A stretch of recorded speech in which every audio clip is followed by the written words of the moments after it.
Lecture du livre du prophète Isaïe. Ainsi parle le Seigneur.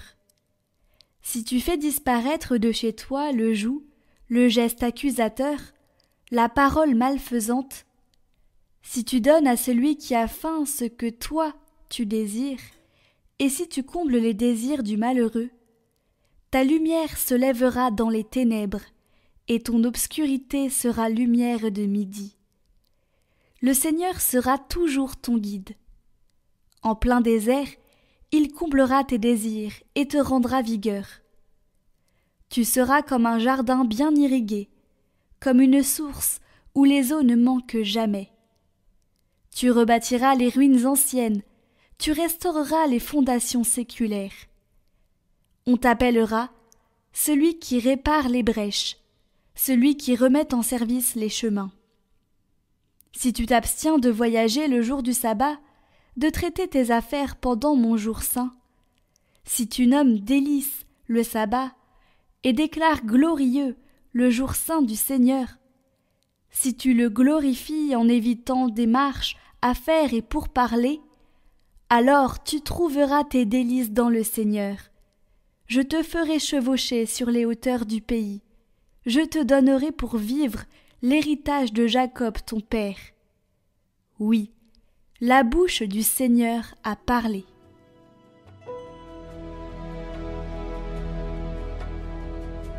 Montre-moi ton chemin, Seigneur, que je marche suivant ta vérité. Écoute, Seigneur, réponds-moi, car je suis pauvre et malheureux. Veille sur moi qui suis fidèle, ô mon Dieu. Sauve ton serviteur qui s'appuie sur toi. Prends pitié de moi, Seigneur, toi que j'appelle chaque jour. Seigneur, réjouis ton serviteur. Vers toi j'élève mon âme. Toi qui es bon et qui pardonne, plein d'amour pour tous ceux qui t'appellent. Écoute ma prière, Seigneur, entends ma voix qui te supplie.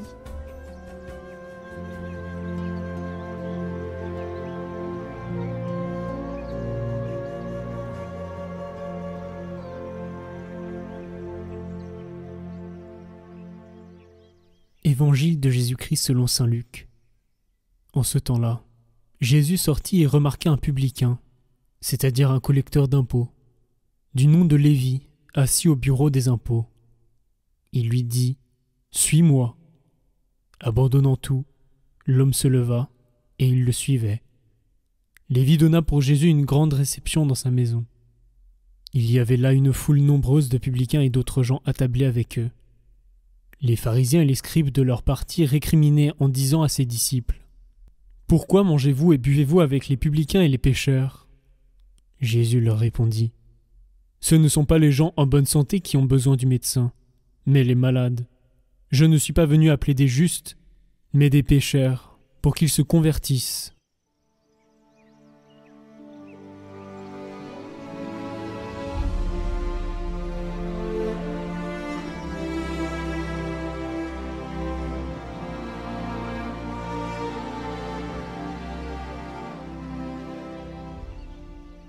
Nous passons nos vies à nous juger et à juger les autres, à classer les hommes par catégories, à coller des étiquettes indélébiles. Mais Jésus ne voit pas des publicains, des pécheurs, des exclus. Il voit des hommes. Il voit Lévi, l'homme derrière le métier, l'âme derrière la réputation. Il l'appelle non pas parce qu'il est parfait, mais parce qu'il est là, prêt à se lever, à laisser tomber tout ce qui l'alourdissait. « Suis-moi » et en un instant, tout bascule. Lévi passe de collecteur d'impôts à disciple, de rejeté à convié au festin. Et nous, savons-nous voir comme Jésus voit? Sommes-nous capables d'oublier les adjectifs que nous collons sur nous-mêmes et sur les autres pour retrouver l'essentiel, la personne, la possibilité d'un relèvement, la puissance d'un appel? Isaïe nous dévoile l'autre face de cette conversion. Si tu donnes à celui qui a faim ce que toi-même tu désires, ta lumière jaillira. Nous croyons souvent que nous devons d'abord nous purifier, devenir meilleurs avant d'agir. Mais non, C'est en sortant de nous-mêmes, en arrêtant de nous regarder avec nos peurs et nos insuffisances, que la lumière s'allume. Lévi n'a pas attendu d'être parfait pour suivre Jésus. Il a juste répondu. Et c'est là le secret. La vie nouvelle commence toujours par un geste simple, immédiat. Se lever, suivre, donner. Dieu ne nous demande pas d'être impeccables. Il nous demande d'être disponibles. Chers amis, nous passons désormais à la dernière vidéo sur le pèlerinage spirituel. Nous avons parlé de la rencontre, ensuite nous avons parlé de l'espérance et maintenant nous allons parler du corps glorieux. Et vous allez faire un parallèle avec le commentaire du jour puisqu'il nous est dit dans cet enseignement qui va suivre qu'il va falloir se détacher de nous-mêmes pour aller vers les autres. Et je vous laisse découvrir tout cela avec le Père Alain Dumont.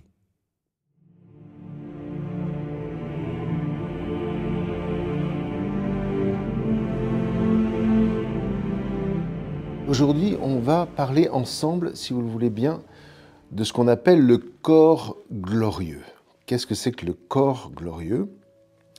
Et pour ça, on va s'appuyer sur la tradition. La phrase qu'il faut que tous les chrétiens connaissent, c'est saint Irénée de Lyon, qu'il a écrite dans un livre fameux qui s'appelle « Contre les hérésies ». Et dans ce livre, il dit ceci: « La gloire de Dieu, c'est l'homme vivant.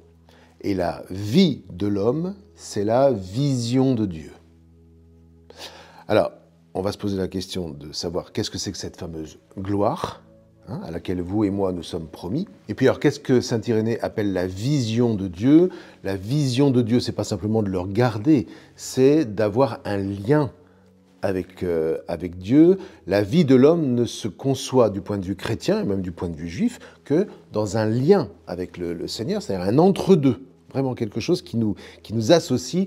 Dans la Bible, on va parler de l'alliance. En ce sens, l'ancienne alliance, quand on parle de tout ce qui a précédé Jésus et a préparé Jésus, et puis la nouvelle alliance que Jésus va sceller dans son sang. Tout ça, c'est ce qu'on appelle un entre-deux. Ça, c'est un vocabulaire d'un homme que j'aime beaucoup, d'un auteur que je fréquente pas mal, et qui s'appelle Daniel Siboni. Je trouve qu'il a des mots qu'on peut facilement comprendre et qui nous aideront à entrer dans ce mystère.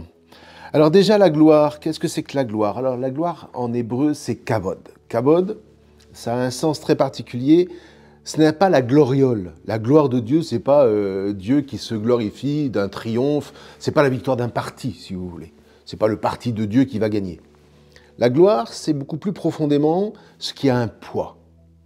Ce qui a un poids dans l'histoire, ce qui a un poids dans l'existence.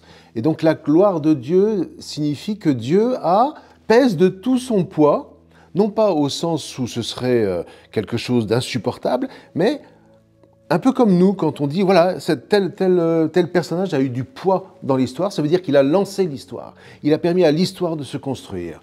Eh bien, la gloire de Dieu, c'est cela. Et donc, ce qui constitue la gloire de Dieu, c'est très très beau ça. Ce qui constitue la gloire de Dieu du point de vue de saint Irénée, c'est que l'homme vive, soit pleinement vivant, ce qui veut dire que l'homme est pleinement vivant quand il donne la vie, quand il transmet la vie, quand il ne retient rien pour lui. Et le contraire de l'homme vivant, c'est l'homme qui est mort. Pourquoi? Parce qu'il retient tout pour lui. Il garde tout en lui, ce qu'on appelle la convoitise, et ce que la Bible, avec Jésus dans la suite, appellera le péché. Voilà. Le péché, c'est cette convoitise qui fait que ce que nous avons en nous de meilleur, nous ne le transmettons pas, mais nous le gardons pour nous. Et on essaye de prendre ce qu'il y a autour de nous pour le garder pour nous. Bien. Vous voyez, cette plénitude de vie qui fera notre corps glorieux, qui fait déjà notre corps glorieux aujourd'hui, parce qu'on peut faire l'expérience du corps glorieux aujourd'hui, cette dimension de plénitude, elle est déjà inscrite en nous. Elle est déjà inscrite en nous comme un potentiel. C'est un potentiel parce que Dieu a créé l'homme à son image et à sa ressemblance. Ce n'est pas quelque chose qui a été décrété, il a déposé en nous cette ressemblance, mais il reste que c'est à nous de déployer cette ressemblance et cette image pour qu'elle devienne réelle. Voilà. Alors, qu'est-ce que c'est que ce réel? Là, il faut aller voir Saint Jean. Le réel advient lorsque je passe, dit Saint Jean, de la mort à la vie. J'ai un potentiel. Si je sors de ce potentiel avec la grâce de Dieu, avec l'aide de Dieu, alors je suis vivant, car ce potentiel advient à la vie. Si je reste dans le potentiel, si je refuse de déployer le potentiel, comme le troisième serviteur de ce maître qui distribue les talents, il en donne 10 à l'un, 5 à l'autre et 1 au dernier. Et le dernier, il ne déploie rien, il va enterrer le talent. Voilà, il reste dans son potentiel, et ça met le maître en colère, parce que précisément, la gloire de Dieu, c'est l'homme vivant. Ce qu'il attend de ses serviteurs, ce maître, c'est qu'il déploie les talents qu'il leur a donnés. Il leur a donné en potentiel. Celui qui en a reçu 10 en déploie 10 autres. Celui qui en a reçu 5 en a déployé 5 autres. Ils sont passés de la mort à la vie. Et le dernier est resté dans la mort. Pire que ça, il va même dire que Seigneur, si je suis resté, si je n'ai pas déployé le potentiel que tu as mis en moi, c'est de ta faute, parce que je sais que tu es dur, je sais que toi tu moissonnes là où tu n'as pas semé, c'est de ta faute. Ça, c'est le péché. Voilà. C'est la faute de Dieu si ça ne marche pas. Alors qu'en réalité, la gloire de Dieu, c'est précisément de faire en sorte que le corps que nous avons devienne un corps glorieux, c'est-à-dire un corps qui ait du poids dans le monde et dans l'histoire. Il se trouve que passer de ce potentiel au réel, passer de la mort à la vie, malgré tout, c'est une lutte. C'est un combat. Et même, on va aller jusqu'à dire que c'est une agonie. Alors l'agonie en français, c'est un mot piégé parce qu'on parle d'agonie vis-à-vis de quelqu'un qui est en train de mourir. En réalité, agonia en grec, c'est une lutte, mais une lutte au sens existentiel. Une lutte qui nous prend aux tripes. Et c'est quoi cette lutte? Cette lutte, c'est tout simplement de décider d'abandonner toute convoitise. Si je décide intérieurement, avec la grâce de Dieu, parce que n'imaginons pas pouvoir vivre ça sans l'aide et sans le secours de Dieu, si j'arrive à décider de me départir de toute convoitise qui est inscrite en moi, alors ça devient une lutte, mais c'est une lutte de vie. C'est pas moi qui lutte contre Dieu, mais je lutte avec Dieu contre le péché qui est en moi. Et vous voyez, ce corps glorieux, c'est le corps qui aura lutté avec Dieu, qui sera tellement passé dans le réel qu'il aura touché l'éternel. Et la meilleure figure que nous ayons de ce point de vue-là, c'est Jésus, évidemment. Jésus ressuscité. Ce qui est tout à fait surprenant, c'est que lorsque le Christ ressuscite, on ne nous dit pas qu'il brille. Alors, dans les films de cinéma, vous avez toujours une espèce d'aura, mais la Bible, l'Évangile ne nous le dit pas ça. L'Évangile nous dit qu'il se présente librement au milieu de ses disciples, et on nous dit même que ce corps glorieux ressuscité du Christ est marqué par les plaies. Quelles sont ces plaies? Les plaies sont la marque du combat du Christ qui s'est vraiment offert en sacrifice pour la rédemption du monde. Et cela nous dit que les moments où nous aurons le mieux combattu avec le Christ, c'est ce qui fera que nous aurons du poids dans l'éternité. C'est l'Apocalypse qui parle des martyrs qui arrivent en flot. Et qu'est-ce qu'on leur dit? Qu'est-ce qu'on nous dit des martyrs? On nous dit qu'ils ont revêtu la robe blanche du témoignage. Ils ont été jusqu'au bout du combat avec le Christ et ils entrent dans la vie éternelle par un chant de gloire. Voilà. Ça, vous voyez, c'est une dimension. Maintenant, il y a une dernière dimension qu'il ne faut pas oublier. C'est que le corps glorieux, ce n'est pas mon corps ou votre corps. Le corps glorieux, c'est d'abord le corps glorieux du Christ. Et donc, c'est le corps glorieux de toute l'Église. On ne va pas ressusciter, si vous voulez, le corps du Christ. Le corps mystique, ce n'est pas un grand puzzle où on serait chacun un petit morceau de puzzle qui allons ressusciter dans notre coin. Non, non, non. On ressuscite avec le corps entier de l'Église. Le corps glorieux, c'est d'abord le corps du Christ, c'est-à-dire le corps de l'Église dont le Christ est la tête, le fondement. Et si je participe de ce corps, par le baptême, par la confirmation, par l'Eucharistie, entre autres, si j'accepte de participer à la vie du corps entier, alors, parce que j'appartiens au corps entier du Christ, qui est l'Église, eh bien, je recevrai avec tout le corps la gloire de tous ceux qui se seront vraiment attachés au Christ pour la vie éternelle.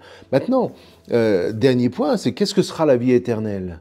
Ben, écoutez, si on lit la Bible, la vie éternelle, c'est pas simplement l'âme qui est séparée du corps. La vie éternelle, c'est ce monde-là qui est renouvelé. C'est ce monde-là qui est glorifié par tous ceux qui n'y auront déposé aucune convoitise, ou en tout cas qui auront combattu contre toute convoitise, contre toute exploitation. Et il m'est avis, alors ça c'est mon point de vue personnel, que donc nous retrouverons ce monde, mais nous pourrons en déployer tout le potentiel que Dieu y a inscrit, nous collaborerons à l'œuvre de Dieu, et croyez-moi, le temps qu'il faudra pour déployer tout ce que Dieu a inscrit dans l'univers, eh bien, je pense que l'éternité ne sera certainement pas trop longue. Sachant que, peut-être qu'une autre fois, je vous expliquerai que l'éternité, c'est encore autre chose que du temps très long. Mais ce n'est pas notre objet aujourd'hui. Merci. Retrouvez la vidéo du parcours de Carême en lien en haut à droite et en description.